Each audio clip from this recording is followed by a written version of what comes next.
जो मुस्कुरा रहा है उसे दर्द ने पाला होगा। जो चल रहा है उसके पाँव में छाला होगा। बिना संघर्ष के इंसान चमक नहीं सकता। जो जलेगा उसी दिए में उजाला होगा। संघर्ष क्यों बचे संघर्ष से, संघर्ष ही तो जीवन का आत्मा है। जितना कठिन संघर्ष होगा उतना ही शानदार जीत होगी। एक बार एक किसान भगवान से बहुत ही नाराज हो गया। किसान बहुत मेहनती था। बहुत मेहनत से वह खेतों में अनाज उगाता, उसकी देखभाल करता, पर अक्सर उसकी फसल खराब हो जाती। कभी सूखा पड़ जाता, कभी बाढ़ आ जाती, कभी तेज धूप, कभी आंधी। कोई ना कोई कारण बन ही जाता कि उसकी फसल खराब हो जाती। एक दिन वह किसान गुस्से में आसमान की ओर देखकर भगवान से कहा, हे ईश्वर, आपको लोग सर्वज्ञता मानते हैं कि आप सब जानते हैं। कहते हैं कि आपकी इच्छा के बिना एक भी पत्ता नहीं हिलता, पर मुझे तो लगता है कि आप छोटी सी छोटी बात भी नहीं जानते। आपको तो ये भी नहीं पता कि खेती बाड़ी कैसे करते हैं। अगर आप जानते होते तो हर समय जो बाढ़, आंधी और तूफान आते हैं वे कभी नहीं आते। आप नहीं जानते कि कितना नुकसान उठाना पड़ता है हम किसानों को। यदि आप मेरे हाथ में यह शक्ति दे दे कि जैसा मैं चाहूँ वैसा मैं मौसम कर दूं, फिर आप देखना मैं अन्न के भंडार लगा दूंगा।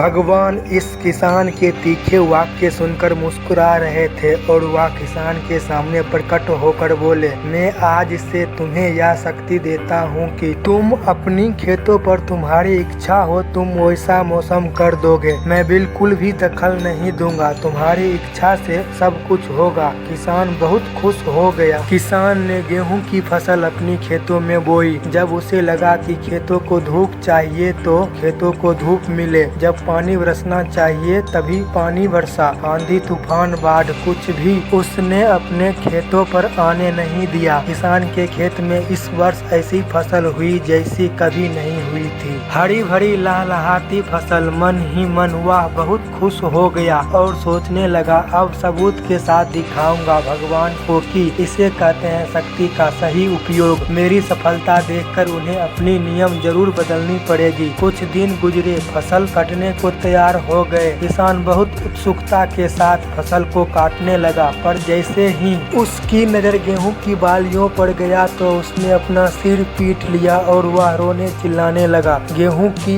एक भी बाली के अंदर गेहूं का दाना नहीं था। सारी बालियां अंदर से खाली थी। किसान बहुत दुखी हो गया। उसने भगवान को रोते हुए फिर पुकारा, हे प्रभु, तुमने ये मेरे साथ क्या किया? क्या तुमने मुझे कोई सजा दी? भगवान बोले, पुत्र, ये तो होना ही था। तुमने पौधों को संघर्ष करने का मौका ही नहीं दिया। ना तो तुमने उन्हें आंधियों से जूझने दिया, ना तेज बारिशों को सहने दिया और ना ही धूप में तपने दिया। एक भी चुनौतियों का सामना तुमने उन्हें नहीं करने दिया। इसीलिए सारे पौधे अंदर से खोखले रह गए। जब आंधी, तूफान, तेज बारिश और धूप पड़ती है तभी ये पौधा अपने अस्तित्व को बचाने के लिए संघर्ष करते हैं और इसी संघर्ष से एक बल पैदा होता है जिसमें शक्ति होती है, ऊर्जा होती है। और यही ऊर्जा पूर्ति तेरे गेहूं के दानों की तरह जो नहीं फूटी। तूने उन्हें कठिन परिस्थितियों से गुजरने ही नहीं दिया। जहां उनके अस्तित्व का जन्म होता, सारे वालियां इसीलिए खाली है। इनमें एक भी गेहूं का दाना इसीलिए नहीं है क्योंकि तुमने अपने पौधों को संघर्ष कराया ही नहीं। किसी ने कितना सही कहा है, जिंदगी जीना आसान नहीं होता, बिना संघर्ष कोई महान नहीं होता। जब तक न पड़े हथौड़े की चोट पत्थर भी भगवान नहीं होता।